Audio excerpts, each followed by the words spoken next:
Hola, hola, buenas noches. Nuevo encuentro con el país y los escritores, el programa de SADE, que es la Sociedad Argentina de Escritores, aquí en la radio en Cultura 97.9. Esta es la sexta temporada de este programa tan habitual para ustedes los jueves a las 23. Bueno, usted vio que hace mucho que estamos viajando por el mundo, hemos ido a lugares hermosos y ahora vamos a trasladarnos imaginariamente, pero realmente a Canarias, a las Islas Canarias. Allí tenemos un querido amigo, escritor, JJ Rodríguez, que le dice a El País y los Escritores, buenas noches, ¿cómo está JJ? Hola, buenas noches, Edgardo. Un abrazo muy cálido y muy fuerte para ti, para tus oyentes, virtual y a través de las ondas, desde Canarias, desde el corazón, para toda la Argentina. Bueno, muchas gracias por estar, la verdad que un placer. España es un país que me gusta mucho y Canarias me parece que no conozco, es un lugar fabuloso para vivir, ¿no? Exacto, por lo menos yo, fíjate, te puedo, a nivel anecdótico, cuando estuve en California, la gente me preguntaba que si me gustaba, yo decía que sí, y me preguntaban, la siguiente pregunta era si me quedaría a vivir en California, y yo decía que no, y todos me miraban con una cara vamos, este hombre debe estar loco, y yo les explicaba a mi manera que vivo en unas islas pequeñitas en el norte de África, que se vive muy bien y que no tengo necesidad de ir a vivir a California. Bueno, a mí, de todos los lugares que conozco, podría vivir en Barcelona o en Roma, si no es en Buenos Aires. Bueno, es que has nombrado dos ciudades que son del top del top. Barcelona porque me siento en casa. Y Roma, a pesar del idioma, también me siento como en casa, a pesar de lo que es la exuberancia de la arqueología de Roma que aplasta, ¿no? Porque te aplasta. Total, total, Pero total. bueno, está bueno eso, la pertenencia. ¿Te gusta Canarias? Vivís en Canarias. Efectivamente, además vivo en la parte antigua, donde Cristóbal Colón puso el pie antes de ir a las Américas y tengo todo mi estudio, mi casa, las cafeterías, los amigos, el café, lo tengo todo ahí y me siento en una burbuja privilegiada en ese sentido. Qué bárbaro. Bueno, vamos a contar que sos abogado de profesión también. Correcto. Bien. Y te 23 dedicas a... años, 23 años de ejercicio como penalista. Estoy dando la mano, porque me dedico al derecho penal yo también, así que estamos en la misma. Ok, ok, ok. Es que debe ser la parte más interesante de todo el derecho, el penal, ¿no? Absolutamente, no lo dudes. No hay nada más interesante que el derecho penal. El resto tiene su cosita, pero el penal es el puro nervio de lo que es la profesión, correcto. Es que cuando vos le tomás el hábito al proceso penal, que es distinto a todos los procesos, es como que tenés una mecánica y un conocimiento, un desarrollo que, y el pensamiento jurídico especialmente, ¿no? Exacto, Especializado, exacto, especializado en tal. exacto, exacto, Claro, qué exacto. bueno que hablemos del derecho penal porque fíjate que en Argentina, como debe ser en España también, el bien jurídico protegido más importante es la vida. Y en Argentina todas las medidas de seguridad que se toman respecto a la pandemia son discutidas. Es decir, no se tiene en cuenta ni los preceptos constitucionales. Yo sé que en España no pasa eso, ¿no? Cuando el gobierno No, no, no, determina, no, no, no creas, el gobierno que tenemos actualmente, perdona que te interrumpa, sí, Edgardo, tenemos la misma polémica, es decir, está aplicando amparado bajo el estado de alarma, ha lanzado una batería de decretos sin consensuar con el Parlamento, pero que ha tocado todas las orbes, todos los puntos de lo que es la sociedad, con lo cual, para los que nos sentimos demócratas y defendemos la propiedad privada y la democracia, entendemos que esa no es una manera de hacer, de legislar ni de gobernar. y el resultado es bueno. No, para mi punto de vista, no, yo no, vamos, yo creo que ya son pocos los españoles que quedamos contentos con cómo ha actuado el gobierno actual español con respecto a lo que es la pandemia. Bueno, podría hablar sobre esto 4 programas seguidos contigo, ¿no? Y entonces, pero te puedo decir que no estamos contentos, efectivamente. Bueno, nosotros con la colega barcelonesa María José Rodríguez Blanco siempre estamos hablando de todas las medidas de que empezó la pandemia en España, ella vive en Barcelona, pero pareciera ser también, y en España ha perdido el oficialismo las elecciones, pareciera ser que donde hubo pandemia perdió el oficialismo.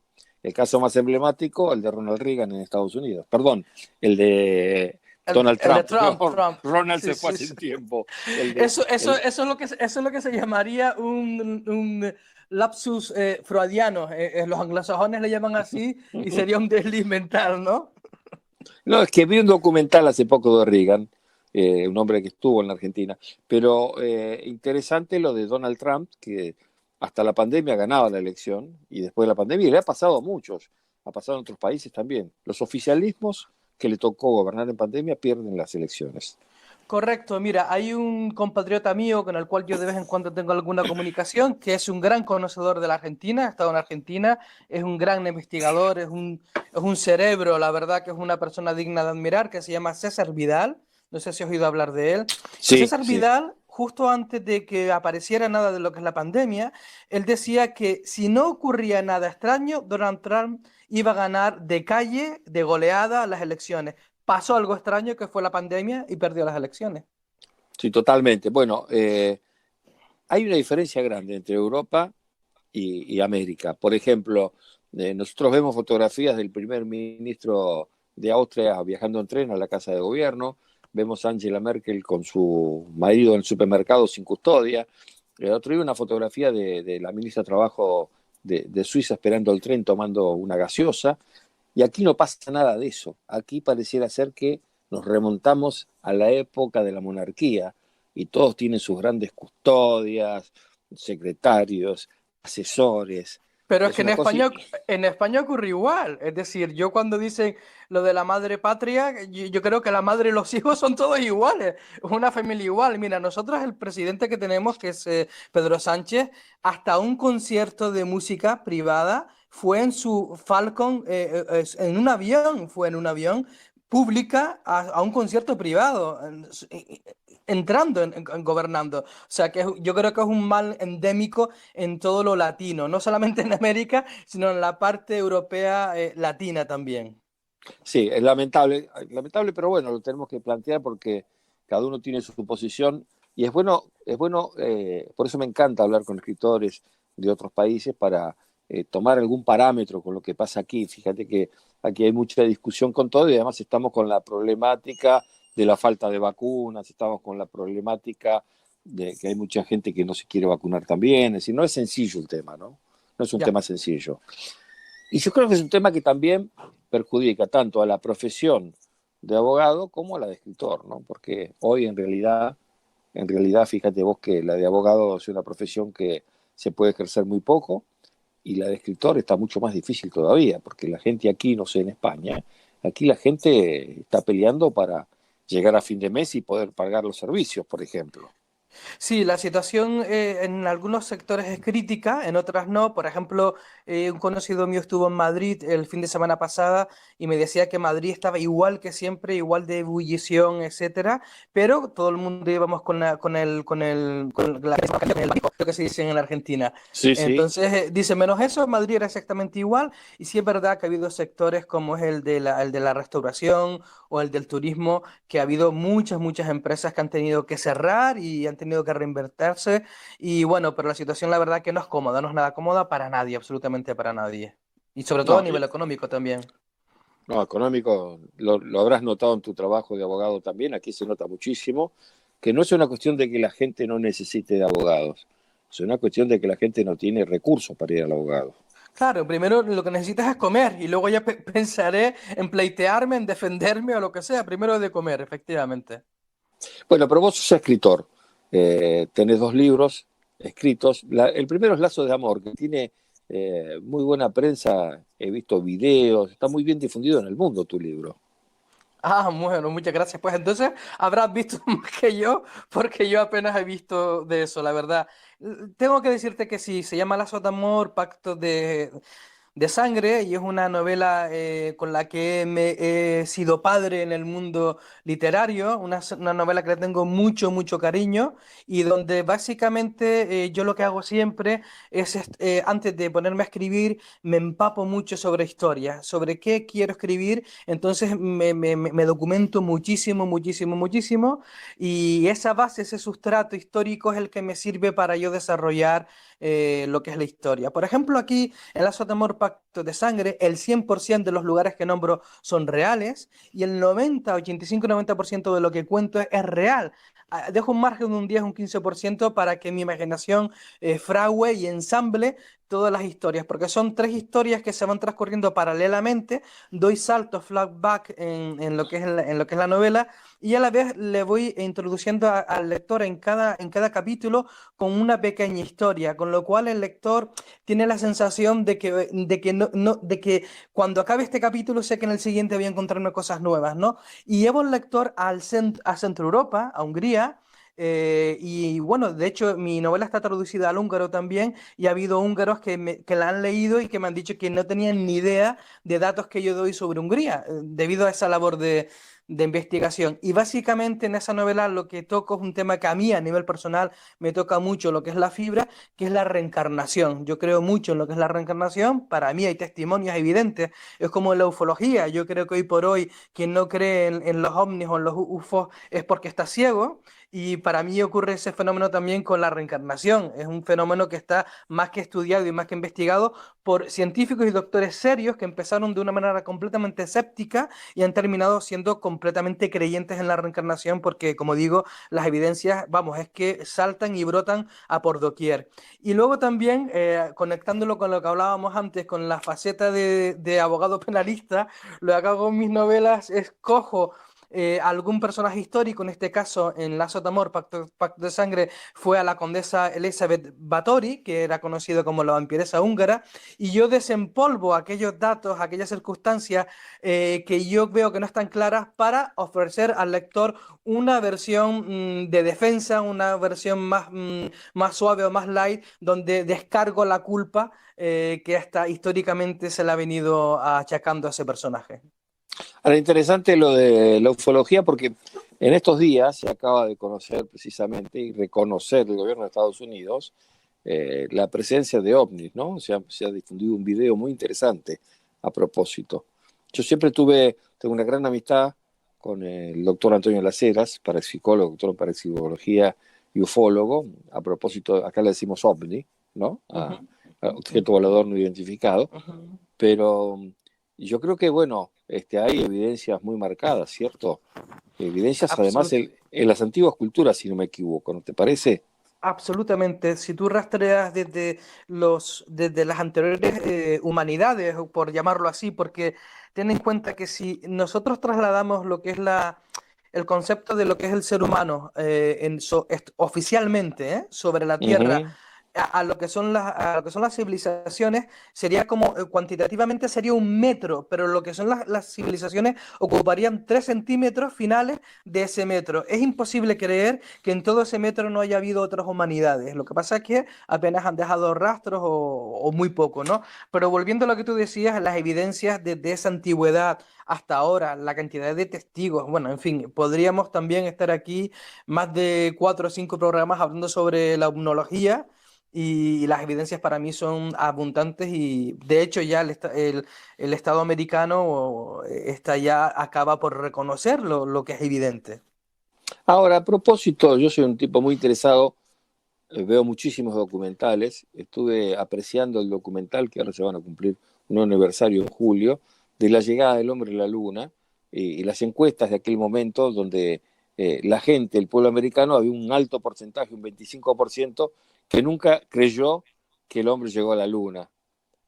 ¿Cuál es tu visión sobre esa historia tan maravillosa, ¿no? De la llegada del hombre a la luna? Hombre, yo creo que sí es cierto. Sabes que los porcentajes en estadística, de hecho, hay uno que a mí me interesa mucho, igual tú lo conoces, pero y quizás como abogado te puede interesar. Ya desde la época de Abraham Lincoln, ya él manejaba datos que decía que por muy bien que lo hiciera, por muy bien que un político haga algo, una persona haga algo, siempre habrá un porcentaje de gente que va a estar en contra y que lo va a votar en contra. Igual ocurre con cualquier fenómeno. Siempre va a haber un fenómeno donde hay un porcentaje de gente que va a ser escéptico o que no va a creer. Hombre, que el hombre pisó hasta la luna, yo creo, vamos, a mi foro interno y todas las documentales como tú nombras y todos los datos que hay arrojan esa evidencia, si no estaríamos ante un engaño fabuloso y colosal. Imagínate toda la humanidad, los rusos, los chinos actualmente que están haciendo ese proyecto, habría sido el engaño más grande de la historia, o uno de los más grandes, porque también hay otros, ¿no? Bueno, Mitchell, que fue uno de los hombres que viajó a la Luna, cuando habló con el doctor Las Heras, habló un poco bastante de lo que vos hablabas, de lo que tiene que ver cuando una persona descarna, como viaja, y aparentemente ellos tuvieron algunas apariciones bastante delicadas que influyeron Ujú. mucho. Fíjate que algunos se hicieron adictos, otros alcohólicos. Es decir, Wow. es una cuestión y es el relato directo de Mitchell con el doctor Antonio Las Heras. O sea, estoy contando algo real que está publicado y la entrevista muy Increíble. importante. Increíble. Claro, claro, claro, porque debe existir un algo al más allá de lo cual nosotros no estamos enterados plenamente. Tenemos la sospecha, ¿cierto? Sospechamos. Pero no lo dudes, no lo dudes. Yo creo que es un fenómeno, mira, hay un investigador español que se llama Miguel Pedrero, el cual Ujú. él saca una tesis en su último libro, donde él dice que todos estos fenómenos, desde los UFOs, perdón, de los ovnis, hasta, por ejemplo, la Santa Compañía, que la Santa Compañía, no sé si has oído hablar de ese fenómeno, o si en Argentina se conoce ese fenómeno, es una, se le llama la Santa Compañía a una serie a ver, hay personas que por la noche han visto cuando van a un pueblo o van y ven una serie de como de entes que van de pie en columnas, esto marchando y generalmente se paran en la puerta de la persona que al cabo de pocos días va a morir. Es como si lo fueran a visitar y fueran a buscar su alma previamente. Un fenómeno que está constatado ya desde la época de los vikingos, etcétera, y fenómenos como ese o fenómenos de fantasmas, etcétera, y él cree que absolutamente todos estos fenómenos están conectados y vienen de un mismo origen, todo lo que tenga que ver con lo parapsicológico, porque se da una serie de circunstancias que son coincidentes. Hay una campana de sonido, se deja el testigo, deja de oír cualquier cosa, hay una campana de temperatura, ya no sientes ni el viento, ni el frío, ni el calor, entonces van sintiendo ese tipo de circunstancias en todos los testigos en cualquier fenómeno. Y yo creo que también que viene, decir, hay algo que está por encima de esto de nosotros, que nos lleva, que nos manipula y que nos lleva a vivir todo ese tipo de circunstancias. Vos sabés que el libro de Antonio Las Heras es Ovnis, los documentos secretos de los astronautas, que es Fíjate. lo que él plasma después de su entrevista con los astronautas que fueron a la Luna. Pero bueno, ese es tu primer libro, después viene otro. El último Sí, es Simón el Mago.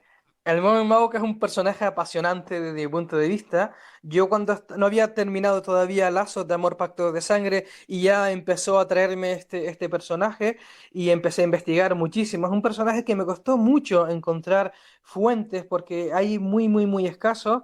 Al final pude hacerme con libros antiguos y que no están editados, etcétera. Yo siempre creo que en mis novelas hay una providencia que me hace aparecer datos, que me hace aparecer libros, etcétera, y aparecieron en mi camino y todo eso pues lo fui fraguando para recrear con Simón el Mago un personaje real que fue casi coetáneo a Jesucristo en la misma zona. Él era también de Samaria, que es en Gita, era esto de Gita, que era en lo que es la actual Israel, y fue Ujú. un personaje pues atrayente, controvertido, con mucho carácter, y él creó su propia religión también, y lo que he hecho en Simón es, he hecho el atrevimiento de recrear desde que nace hasta que muere. Se sabe cómo se muere, pero no se sabe cómo murió ni cómo fue su vida. Y yo lo que hago es un ejercicio de recrear todo eso con los pocos datos que tengo. Y en esta novela es al revés que con Lazos. Es decir, si con Lazos de Amor, Pacto de Sangre un 80-90% es real, aquí se invierte esa proporción y un 80-90% sale de mi imaginación. Creo todos esos prodigios que él hacía, visitas viajes, hago que, por ejemplo, la noche en que Napoleón, sabes que Napoleón hizo una noche de prueba de fuego dentro del interior de la pirámide, en la cámara del rey, ¿no? Porque previamente lo había hecho Julio César y Alejandro Magno, y esto Napoleón se veía a esa altura, él pensaba que era también un gran emperador y quiso pasar esa prueba de valor. Entonces yo lo que hago también en esto en la novela, pongo esa noche que la pasa como parte de lo que es la noche con Simón el Mago porque se materializa y aparece ahí. Y lo vi mezclando con dos chicos que están en Nueva York actual del 2018 y a través de lo que es la tabla Ouija en la casa de las hermanas Fox, que ahí en el año 1878 en esa casa parte originalmente lo que es el espiritismo moderno, parte a través de lo que es las hermanas Fox, y ellos se introducen por la noche en esa casa y sacan una tabla de Ouija y traen a Simón de su pasado, bueno, del presente, perdón, de lo que es Simón, al presente nuestro. Con lo cual, yo me valgo de una teoría que se llama la teoría en bloque, que cada vez hay más científicos que creen en ella, que dicen que todo lo que ha sucedido en la historia, todo lo que está pasando y todo lo que va a suceder, está pasando en un continuo todo el tiempo. Y ese continuo es lo que permitiría que si hipotéticamente se inventara la famosa máquina de poder viajar en el tiempo, es lo que nos permitiría estar en todos sitios a la vez. Gardo cuando tenía 13 años, yo cuando tenía 20, tu abuelo en Italia, todo eso lo podríamos estar sucediendo todo el tiempo a la vez. Y es lo que permitiría, yo me valgo de esa teoría para hacer que estos chicos, a través de lo que es la Ouija, traigan a Simón de su presente a nuestro presente. O sea, que la primera película que vi en mi infancia fue La máquina del tiempo. Apasionante. Apasionante, apasionante a pesar de la época, pero Correcto. yo tengo una coincidencia con vos. Yo creo que primero nacemos con todo sabido, ¿no? Es decir, creo que el cerebro guarda mucha más información de la que usamos, mucha más. Y No lo dudes. segundo que la energía es como los programas radiales que siguen circulando, los que salen al aire, no por internet. O sea, es que siempre se dijo, el programa sigue circulando en el espacio. Por Ujú, eso a veces ujú, vos podés captar una emisión de un programa de hace 10 años, porque las ujú, ondas siguen girando. ujú. Y es muy probable que toda la energía humana siga girando, ¿no? Y que con una máquina tal vez se pueda recuperar. Es muy posible, es muy posible. Es Todo es posible, posible. correcto. ¿Ese libro se vende en Argentina o está en España nada más? Mira, el de Lazos de Amor, Pactos de Sangre, yo lo he editado en Sí. Argentina, me he autoeditado y la editorial Duncan. Cualquier lector de la Argentina que esté interesado puede obtenerlo físicamente ahí. De hecho, tengo alguna lectora que me ha hecho un comentario de vivir a 70 kilómetros de Buenos Aires e ir con su auto a Buenos Aires, comprarlo y volver. Y una vez leído decirme, cada kilómetro que hice mereció la pena de ida y vuelta, ¿no? Halagos como esos pues me llegan mucho al corazón.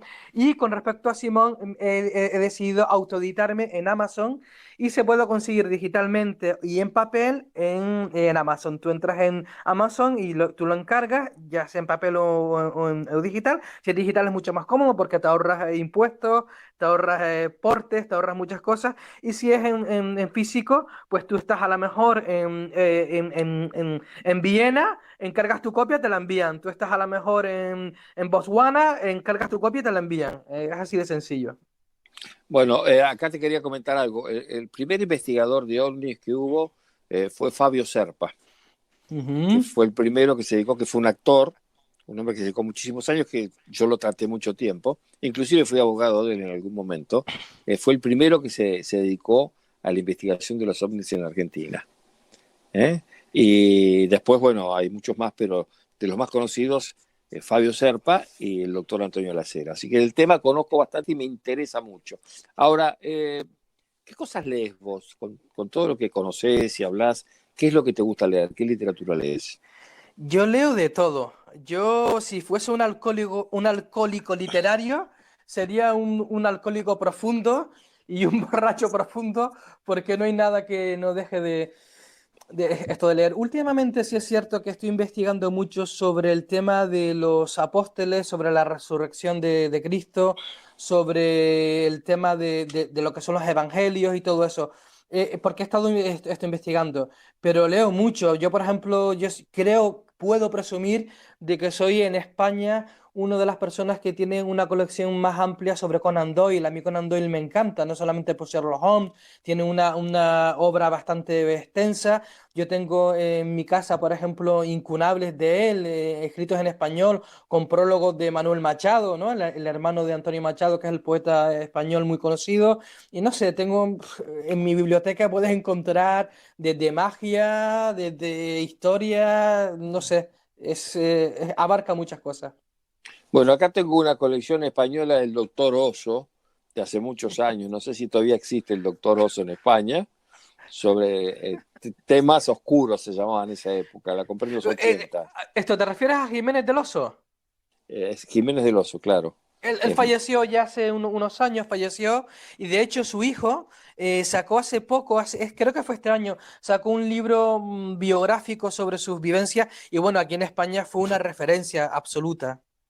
Interesante, sí, yo siempre seguí los temas, así que lees de todo. ¿Y lees autores latinoamericanos? ¿Te gusta algún autor latinoamericano?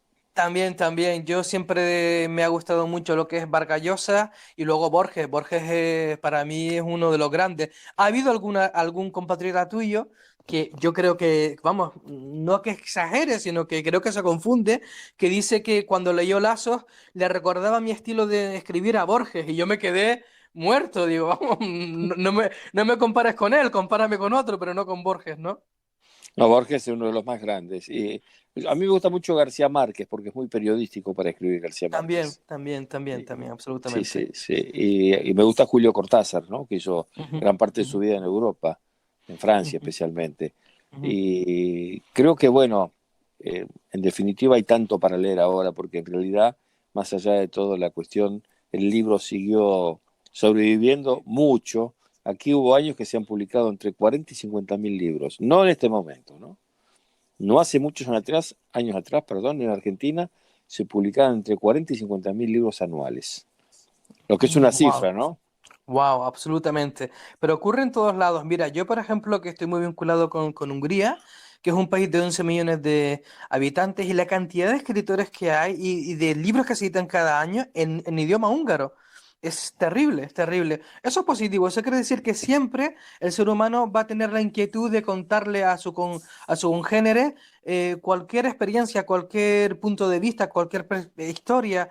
Eso es muy interesante, que todavía no hayamos perdido la capacidad de querer comunicarnos, cosa que parece que se está menguando por el tema de estos artefactos modernos y estas cosas modernas que nos ponen con mucha facilidad en comunicarnos, pero luego, sin embargo, el contenido es muy pobre, es mucho más pobre que antes. O sea que estando en Cartagena, en Colombia, entré en una librería, Bitácora, donde compraba sus libros García Márquez, y compré algunos libros de escritores colombianos que no conocía, y la dueña me permitió sentarme en la silla en la cual se sentaba García Márquez para elegir sus libros. Me saqué una foto, obviamente, imagínate, y me dijo, los únicos que compran libros acá en Colombia de los turistas son los argentinos y los españoles. Qué bueno, qué Tenemos, bueno, tenemos buena fama de lector, por lo menos, ¿no? De ser qué lectores. bueno. España siempre, inclusive yo soy ganador de dos premios en España de la Junta de Galicia por dos trabajos de investigación. Ah, España qué bien. siempre, sí, sí, y tengo publicado un libro en España, siempre incentivó, había un instituto dependiente del Consulado Español en la calle Paraná, en Buenos Aires, que incentivaba a los argentinos que escribían. Inclusive muchos argentinos han obtenido premios en moneda a propósito del Reino de España, cosa que, bueno, no sé en este momento cómo estará, pero en una época España apoyaba mucho a los escritores argentinos, muchísimo, Qué muchísimo. bueno, qué Sí, sí, bueno, qué sí, bueno, está qué muy bueno. bueno. Bueno, y contame un dato, tu pronóstico, que es un nombre de pronóstico vos, octubre, noviembre, estaremos más tranquilos, ¿cómo lo ves? Se Mira, termina la... yo no lo sé decir en Europa, que es lo que yo manejo. Sabes que mi esposa es europea, ¿no? Como te comenté off record, fuera de lo que es lo que es la grabación. Y yo me muevo mucho en Europa. Yo he viajado mucho, yo soy un enamorado de lo que es Europa. Yo tengo conocidos que me dicen, no, en Europa iré cuando me jubile, cuando sea anciano. Y yo digo, no, no, no, yo disfruto desde joven y ya habrá tiempo de irme a otros lados, ¿no? Yo lo hago al revés. Y bueno, Alemania me encanta, Inglaterra voy con mucha frecuencia, como hemos hablado antes, ¿no? Por WhatsApp, voy mucho a Inglaterra, mínimo una vez al año. Alemania también, Francia también suelo ir, Italia es un país. Ahora en la isla de Gran Canaria hay una cantidad de italianos enorme, lo cual a mí me enriquece de disfrutar también de esa cultura. Entonces, Hungría, yo cada vez que voy a Hungría, pues aprovecho y voy a los países que bordean Hungría, ¿no? Desde Croacia, Eslovenia, etcétera. Y yendo a lo que me estabas preguntando, qué es lo que yo conozco de Europa, yo creo que yendo al ritmo que estamos yendo, pronostico, sabes que ahora aquí empieza nuestro verano, ¿no? Al revés que Sí. que en el hemisferio sur. Yo, vamos, me atrevería a decir que yendo al ritmo y tal, por ejemplo, en las Islas Canarias ha habido un descenso y en España también de los contagios, de los fallecidos, etcétera. Yo creo que para allá, para el otoño, es decir, estamos hablando de ese octubre, como dijiste antes, ya estaremos en unas fechas de empezar a recuperar, de empezar a coger aire en todos los sentidos, quitándonos el barbijo y quitándonos muchas pesadumbres mentales y muchas ataduras económicas que hasta ahora pues nos están lastrando en muchos sentidos. Bueno, JJ Rodríguez, la verdad que un placer charlar contigo, conocerte. Seguramente cuando vaya a España nos cruzaremos, te iremos a saludar y O viceversa, claro, ¿eh? como no, y seguiremos hablando de libros y de tu trabajo. Me interesa mucho escucharte. A los oyentes les resulta muy atractiva esta charla tuya. Tenés así una velocidad impresionante para relatar hechos importantes. Y además, bueno, has descrito Lazo de Amor, Pacto de Sangre, con un 90% de realidad y un 10% de ficción. Bueno, Lo a cual eso es, claro, a eso hay que añadirle que te lo comentaba antes de lo que es la grabación, que Lazos de Amor, Pactos de Sangre, yo hago una conexión muy fuerte con Argentina y el lector cuando lea va a ver que incluso, no sé si he oído hablar, supongo que sí, de la señora que era de origen húngaro, que suyos, apellido Zulos. Lili Zulios, sí, Lily sí. Sue, correcto, pues aparece su hermano ficticio, aparece en lo que es la novela y ahí hago varios guiños ahí con Argentina, de verdad que sí, yo creo que el lector pues la va a gustar, sobre todo si le atrae la historia, el tema espiritual, el tema místico y la reencarnación, tiene una coctelera ahí que lo va a entretener en este invierno. Muchísimas gracias. Hasta la próxima. Ha sido un placer, un abrazo otra vez de vuelta para todos. Bien, JJ Rodríguez desde Isla Canarias, escritor, abogado, viajero. Cuánto da los viajes, cuánto conocimiento. La verdad que un placer hoy. Primera vez que hacemos notas con un escritor en Islas Canarias, no en España, que ha sido reiteradamente aquí posible. Pero bueno, hacemos una pequeña pausa y en instantes la parte final de este capítulo especial en la sexta temporada del País y los Escritores. Usted.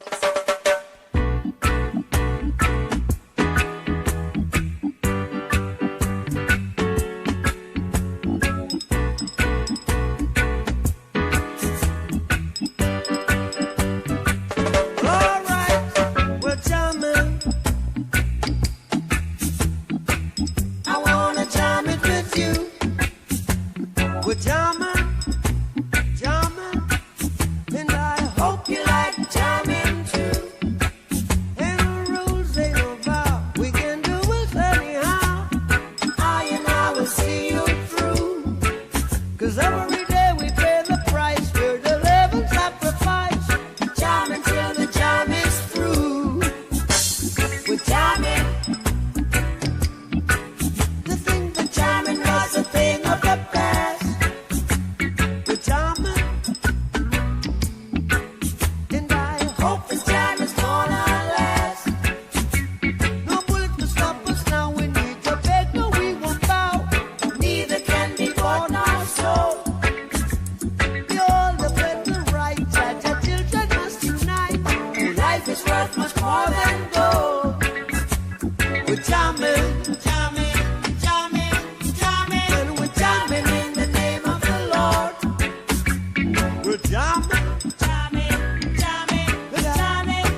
Emergencias penales.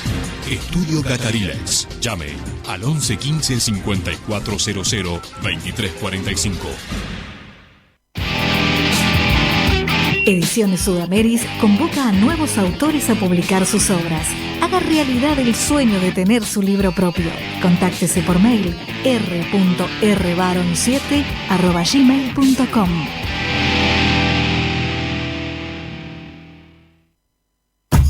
Todos los meses en los kioscos, Patagonia Rebelde. Sublevación de la palabra. Periodismo por periodistas. El periódico de la provincia de Buenos Aires. Política, historias, economía, casos judiciales y los suplementos Abra Palabra y Viajes y Turismo. Dirige Dr. Edgardo Miller. Suscríbete a municipiosdeloeste@yahoo.com.ar.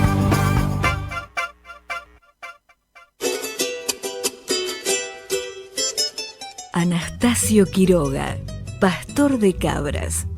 Tradiciones y costumbres de la quebrada de Humahuaca. El nuevo libro de Edgardo Miller con la colaboración de Leda Valladares. Prólogo de Alejandro Tarruela. Fotografía de Ernesto Monteavaro. Un apasionante recorrido por las costumbres de la puna jujeña.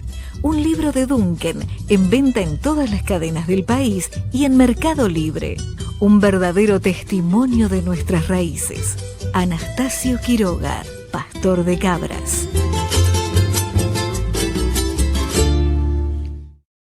El País y los Escritores ha sido distinguido con el Premio Raíces 2020 en el rubro cultural como mejor programa de radio.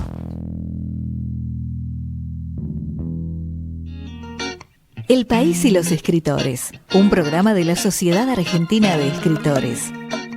Un programa de Edgardo Miller, marca registrada.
Seguimos compartiendo el país y los escritores, el programa de Sadia aquí en Cultura, en la radio, hoy con Islas Canarias. La verdad que JJ Rodríguez, un escritor maravilloso en nuestro idioma, hablando de muchísimos temas.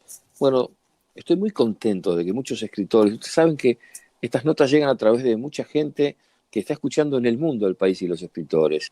Y para nosotros, para la Sociedad Argentina de Escritores, es un halago que escritores de otras partes del mundo nos sigan pidiendo precisamente entrevistas en este programa. Bueno, como es habitual, la operación técnica el señor Juan Carlos Ríos Lofrano, la producción de la señora Viviana del Río, investigación periodística Ricardo Benítez.